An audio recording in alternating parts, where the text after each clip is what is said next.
মনোবীক্ষণ polyclinic, চিকিৎসার জগতে এক দশক। এখন এখানে সব বিষয়ে ডাক্তারবাবু একসাথে তলায়। ফোন করুন 7477999515 এই নম্বরে। শুক্রবার তীব্র তাপপ্রবাহকে উপেক্ষা করে পথে প্রচারে অধীর চৌধুরী। দিনভর কান্দি বিধানসভার বিভিন্ন এলাকায় পথে প্রচারে বহরমপুরের কংগ্রেস প্রার্থী অধীর রঞ্জন চৌধুরী।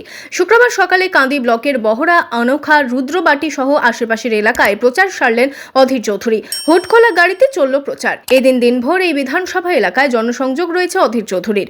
13ই মে বহরমপুর লোকসভা কেন্দ্রে ভোট। তার আগে জোরদার প্রচারে ঝাঁপাতে চাইছে Congress. Bureau report, Madhyabanga news.